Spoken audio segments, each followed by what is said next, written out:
Hi everybody, I'm Corinne Blackstone and welcome to my craft room.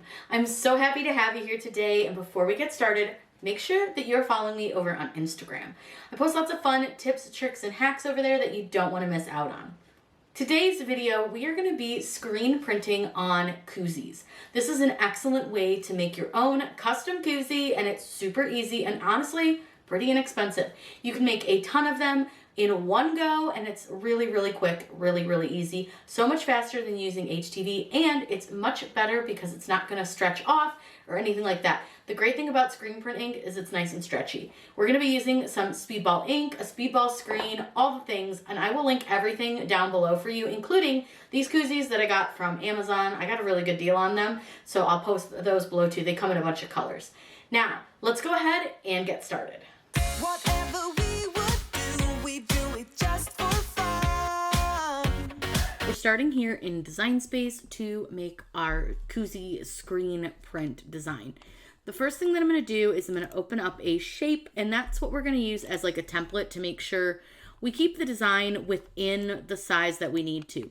Now, your typical can koozie is going to be about 4 inches wide, but it is also going to be about 5 inches high. So in order to change that, I'm going to change it to 4 inches, but then you can come up here to the top, unlock that, and then change this to 5. I'm going to relock it because we're actually going to make it smaller, because this is the size that it's at when it's not like around a can or a cup or whatever. So you'll want to make it a little bit smaller. That way you can actually see the whole design when you create it. So I usually go about 3 inches or so, and that's usually a decent size where you can still see 99% of the design when it's wrapped around the can, but it's still not like super tiny. Now we're going to be using just some text and a little like image. So what I want to do is I'm going to say hello adventure. And that is so not how you spell adventure. So once I've got that kind of worked out, like the wording that I want to use, the first thing I'm going to do is find a font that I like for this. So instead of scrolling through all my fonts on Design Space, I like to use the website wordmark.it. This is a great little website that will help you look at all of your fonts without having to just scroll through them all. So this is one thing that I really love. It's free, it's easy to use, and you just need to install a little extension if you haven't used it before, but then it'll pull up all the fonts that are on your computer. This will not work with Cricut fonts, but it will work with the fonts installed on your computer. So I'm going to go ahead and scroll through and see if I see anything that like catches my eye. Now I do want it to be fairly easy to read. I want to be able to weed it pretty easy because it is going to be a little bit small. So I don't want to use anything like super thin, and I don't want to use anything that's got a lot of like little details to it. So I'm going to scroll through, pick out a few fonts, and as you kind of find a font that you like, I'll just pick this one for now, it'll put it into what they call the filter selected fonts. Once I've scrolled through everything, I'll show you how you can look at all of your fonts at the same time. Now that I've made it down to the bottom of my fonts and selected the ones that I like, up in the upper right hand corner there's a little black box that says filter selected fonts.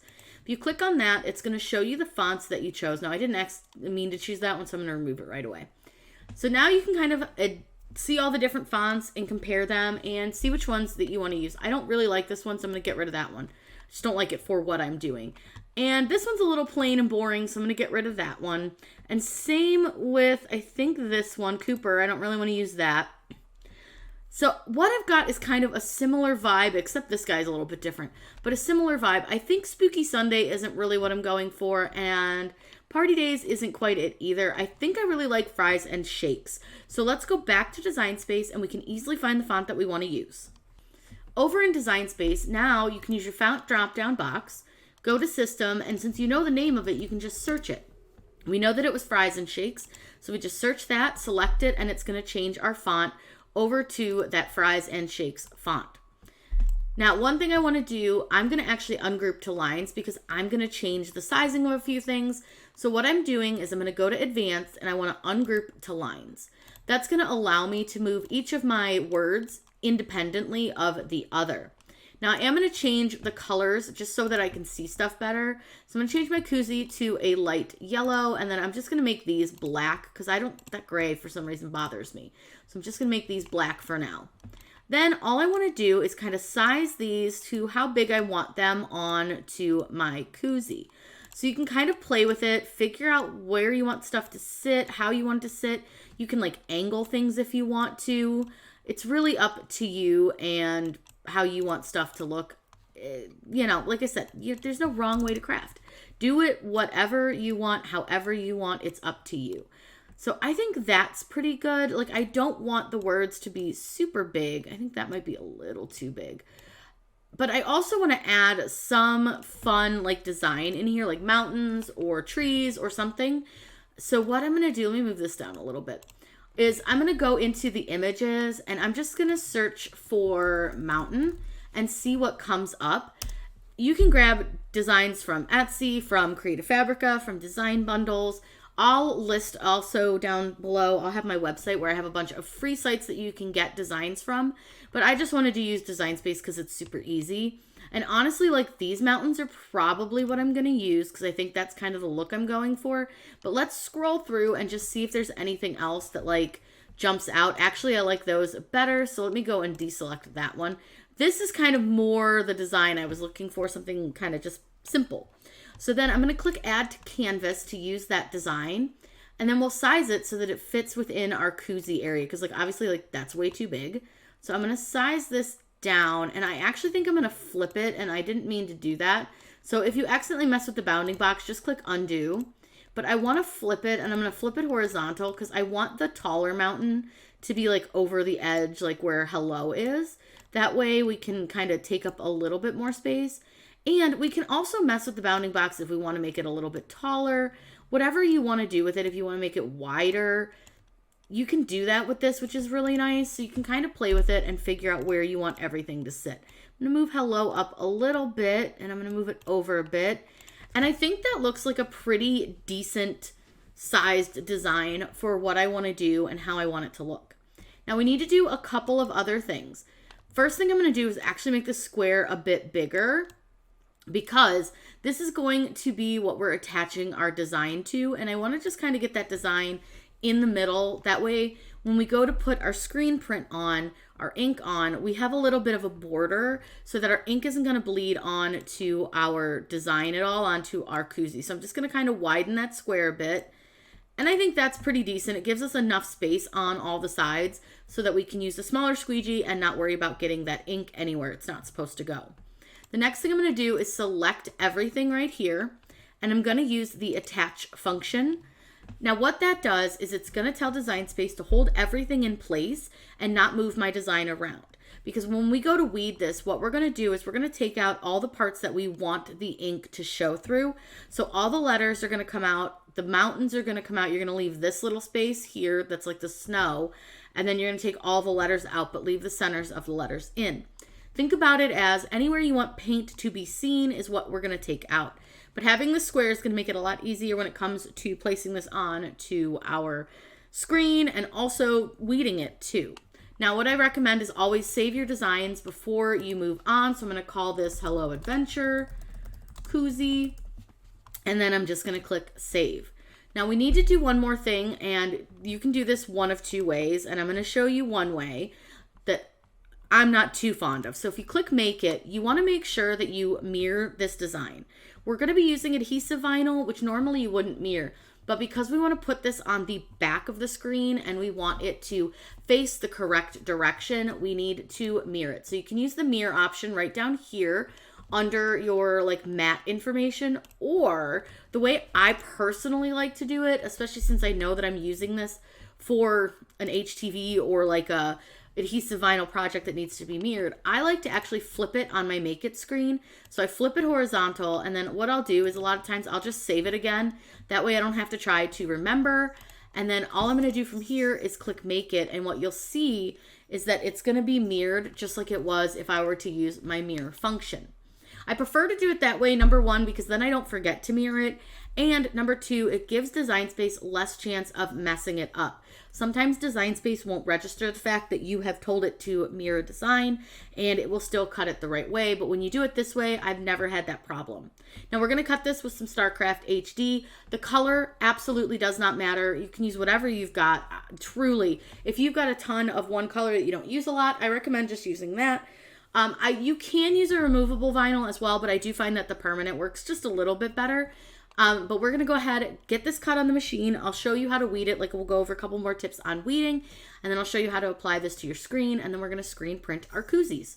So like I say with these, you can use any color vinyl, whatever you've got. You've got some scrap stuff. So I've got this kind of like bronze gold color that is perfect for this project. So I'm gonna load this in. Now, I did just realize that I didn't put my fine point blade in, but that's a great lesson for you. If you just need to change your tool, just open up clamp B, take the original tool out, and then you can load your new tool. Now, every time I put my fine point blade back in, I just make sure that it's nice and clean. I push it out and I just look at it, looks good.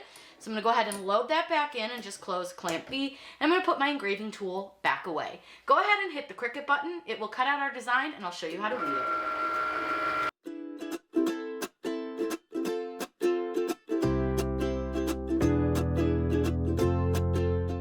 Our design is all finished, so I'm gonna go ahead and unload this, and then I'm gonna go ahead and remove this from the mat. I just flip it over, and then I just kind of peel this back, and we have our design. Now, I am gonna cut it out from the main piece of vinyl, and then I'll get you guys a bit of a closer look so I can show you how we weed this to make sure that we're weeding it correctly so that the paint goes through the right parts.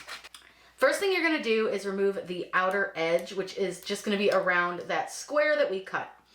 Then what you need to do is remove all of the insides of the design. So we're gonna actually take out the letters for this. So you're gonna pull out each of your letters. Now, I do want you to be careful because especially with the letters that have the inside sections, you wanna be really careful with those so that the inside section stays down.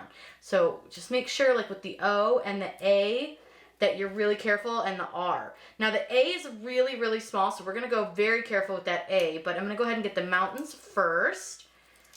And there we go with those. So I'm gonna start down here, and I'm actually gonna get all the letters that don't have middle parts, just so I can kind of get those out of the way and done, so I don't have to worry too much. And then I'll come back and do the letters that have the smaller middle pieces.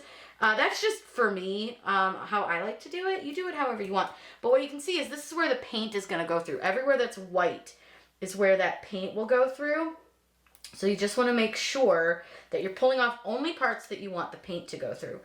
I'm a little nervous about the A because the center did lift a little bit when it was cutting. So I am going to go really slow on this little tiny A because I'm pretty sure that that centerpiece is going to want to come up. It came up a little, but I just pressed it right back down and it should be fine. But we're going to pay extra close attention to this when we put this onto our screen. Now the next thing we need to do is get some transfer tape. I like to use medium tack. I'll link this down below. This is my favoriteest of all favorite transfer tape. So what I'm gonna do is actually just cut out a spot for our design here because I'm gonna stick this to the table a couple times just to loosen that stickiness just a little bit. I prefer to do that when doing screen printing. It just makes it a little bit easier to get it to stick to the screen.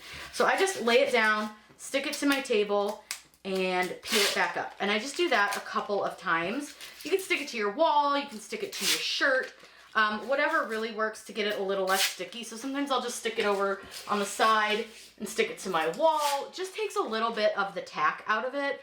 And then all I'm gonna do is lay my vinyl down, face down. This is so easy.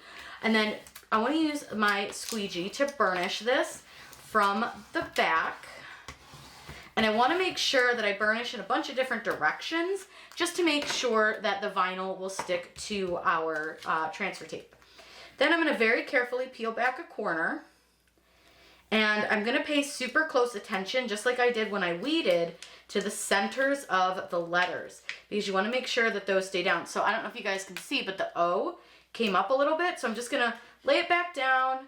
And then I'm just going to very carefully come down here.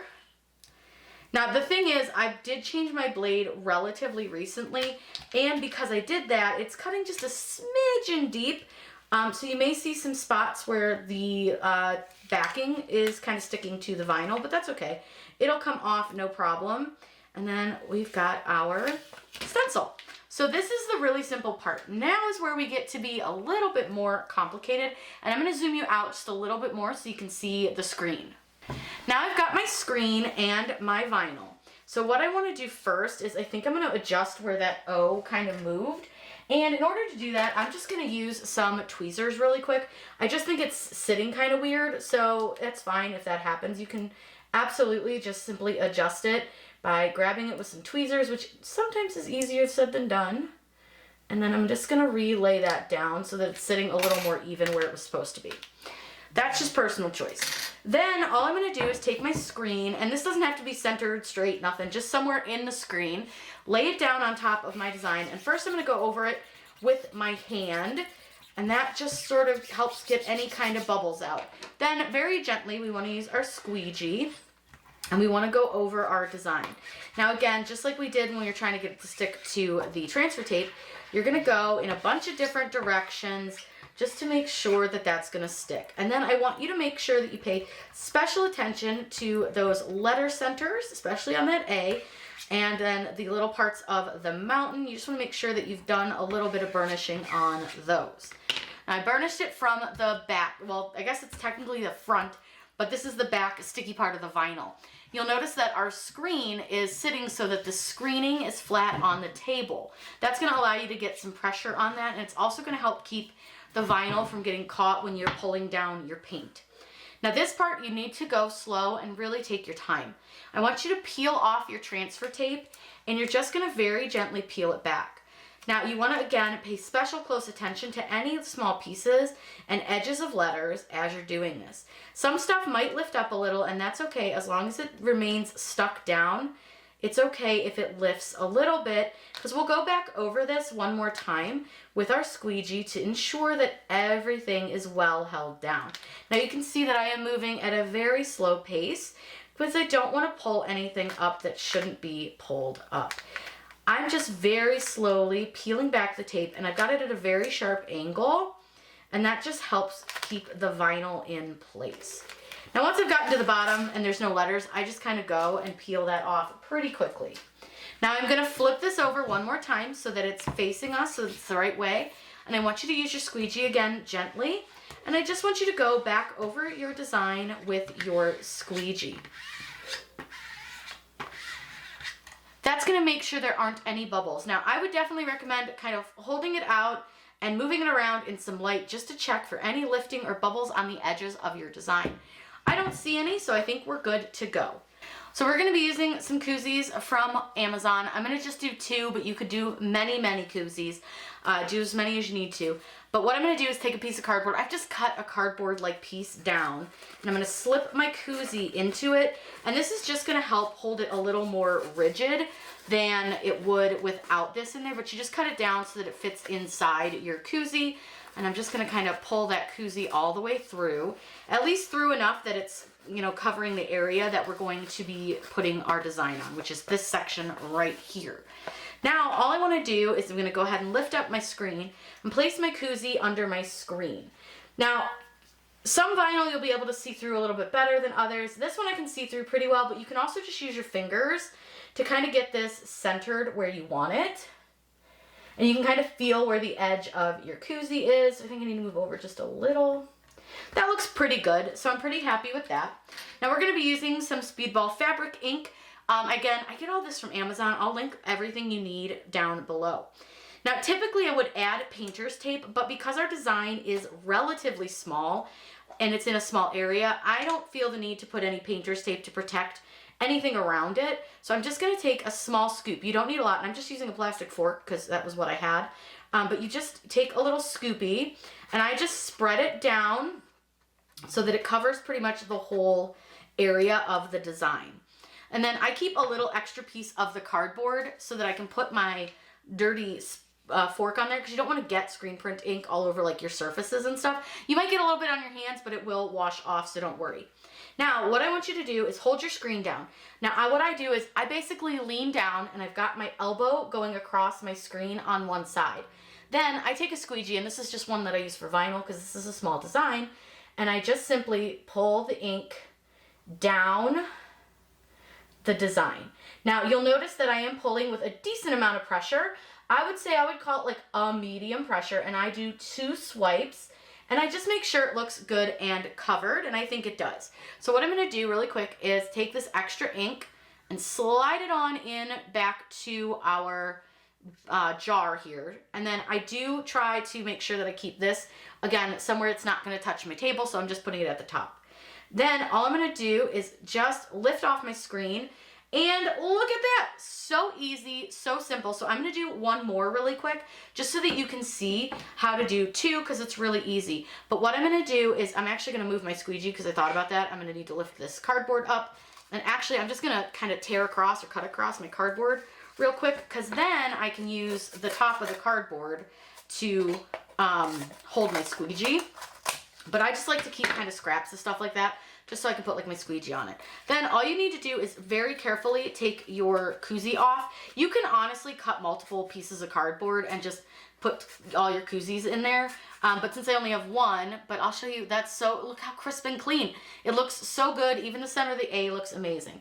So I'm going to do the same thing with this one. I'm going to take my cardboard and insert it into the koozie, and this is not always the easiest because it is kind of tight, but you want it to be tight because you don't want it to like move around or anything on you.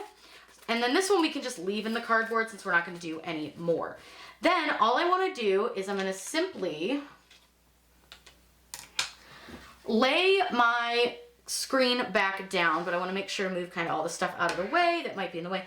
Now this one you do need to be a little more confident about where you're setting it, so don't set it down until you're pretty sure you're happy, and I think that'll be okay. And then I just want to do that same thing. I'm going to take just a little bit of ink. Like I said, this doesn't take a lot, and there's already ink on here. That was not even close to enough, but there's already ink on here, so you really shouldn't need a ton of ink. And then I'm just going to spread that over the design, and then I'm going to put my little fork to the side, grab my squeegee, and again, do the same thing. I'm going to hold down my design here, and honestly, I'm not confident that I set that down real well, but that's okay. It's fine. And then I'm just going to pull the ink down, and I'm going to pull the ink down, and then I'm going to grab any of the extra while still kind of pulling the ink down. All the extra ink can be scraped right back into the little jar. That's one thing I really like about screen printing is you're not wasting a ton of ink. Then just lift that up, and like I said, this may not be perfectly centered. Oh, that's not too bad. I should have taken just slightly more time to figure out where center was, but it's pretty good. And honestly, once you put a can in it, you're never going to notice that it's not centered, so it's totally fine. Now what you want to do is allow these to dry, and I'm usually going to allow them to dry for about 4 hours. Once they're dry, then we're going to do what's called heat setting. You need to heat set your ink or it might come off. Now we also need to make sure that we wash our screen. What's really great about screen washing, it's super simple. You just basically rinse it with lukewarm water. You want to make sure you also wash your fork and your squeegee. The great thing is that the fork is totally reusable. I keep that down here for screen printing. And then always make sure that you close your jar of ink. I'm going to go ahead and wash this. I don't think you guys really need to see me do that. But what you can do before you wash, you can actually do this while washing too, is you can take your big piece of your vinyl off and throw this away. We're not going to use this again. And then we can just go ahead and rinse off and get all the little pieces of our vinyl off. But like I said, I don't think you need to watch me rinse a screen. If you need to see that process, I will link the other screen printing videos that I have down in the video's description. So I'm going to go ahead and get everything cleaned up, let these dry, and then I'll show you how to heat set. We need to heat set the ink from our screen printing. So what we'll do is I'm going to do them both at the same time. You don't have to, but it's just quicker if you do. I'm just going to place them on to my heat press. You want to make sure you have a Teflon sheet. That's just going to help kind of protect everything. Now I do have a pressing pillow. I don't necessarily need it for this just because we're heat setting, but we're going to just leave it there because I always do. And all I'm going to do is press this for about 30 seconds at 320 degrees. Now the great thing is neoprene is made out of polyester, which can withstand high heat. So I wouldn't worry too much about pressing this for this long period of time. I'm gonna go ahead and finish pressing and show you what they look like when they're all done. Now that it's done, go ahead and lift up your press. Now these are gonna be warm, so be careful when you pick them up. They're gonna be pretty hot, but I'm gonna let them cool and I'll get you guys a good view of them once they're all cooled off. I wanted to give you a nice up close look at these so that you can see how crisp and clean the lines really are. They came out so good and this was so easy. Just a few minutes and some stenciling and you're good to go. Cleanup is also really easy with these, and then you just heat set them and they're good. I find this to be a lot quicker than doing HTV where you have to weed everything and then press it. This, you just weed once and you can make as many koozies as you need to. If you have any questions, by all means, please let me know in those comments down below. I'm always happy to answer those for you. Make sure that you're subscribed here on YouTube. That way you don't miss out on any of the crafty content we have coming. And I will link everything down below in case you want to make your own screen print koozies. I hope you all have a wonderful day, and as always, happy crafting!